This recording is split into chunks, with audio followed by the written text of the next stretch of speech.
Hello, everybody. Welcome to week one and officially module one of becoming a reflective teacher. In this week's work, you should be focused on the completion of task one for your PPAT. And just a quick reminder that task one must be submitted to ETS before the February 9th, 2022 deadline. For our course assignments that are due for completion on February 6th, we're going to be discussing how you identified and justified your selection of instructional strategies for your students, including your whole class activities and specific modifications for the focus students that you selected in completing the prompts. So I encourage you to use this time to share ideas and reflect on what works and other strategies that could be helpful based on your collective experience. For your journal assignment, you're going to consider your community, including your students, parents, the larger community, and reflect on your efforts to foster positive relationships. You'll identify a specific event or example, analyze what's happened in the past or present that will impact your actions moving forward, and either reinforce your work or help you think about, maybe prompt you to make change and try something new.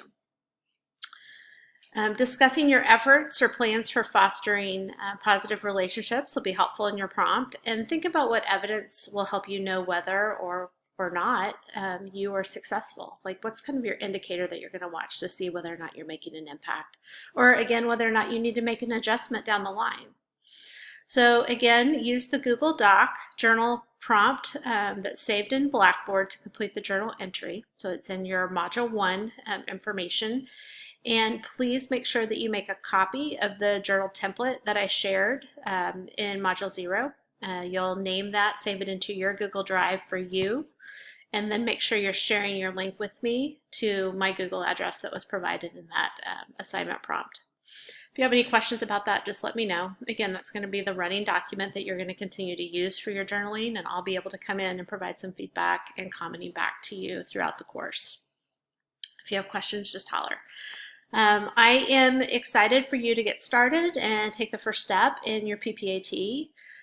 Just a couple of organizational pieces that I think are helpful to get started, because sometimes it can be a little unwieldy at first to just begin getting used to the format of the PPAT. But in your Module 1 resources, there's a couple of things that I would draw your attention to. And there are two links specifically that I think are helpful to take a look at in the Module 1 content. So under Learning Resources for Module 1 in the subheading Examine These Resources, it's listed as required. First, there is a link that takes you to the ETS Task 1 requirements. I would review that document closely. You're going to need to. But when you scroll down and you look at the prompt for what you will be entering into the ETS site for each component of Task 1, then I would encourage you, as you finish that, I would start it in a separate document so that you can move your content over. But then the next link that I provided in Module 1 is the ETS Task 1 rubric.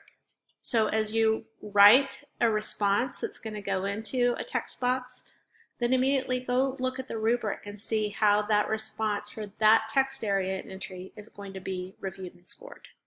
And then take it step by step that way. That will help you, because one of the hardest parts about the ETS format that is really quite simple as you're getting started is to just make sure that you're formatting your information so that it is succinct and directly aligned to the prompt. So as a former reviewer, I will tell you, when you score, when you work with a prompt that's been submitted, the hard part is when someone's all over the place and they're not really aligned to the task. So just follow the documents that ETS provides and you're going to be on the right path. That's my nugget of best practice to get you started. So keep it simple, take it one task at a time, one step within a task at a time, and I'm sure that you're going to do fine. Let me know if I can help answer any questions along the way.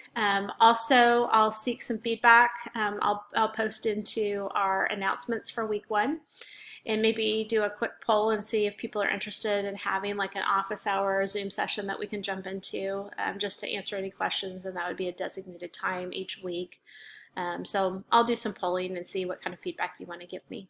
But I wish you the best. So welcome to Module 1, and let's get going on our tasks and start digging into the meat of the course. Have a great week.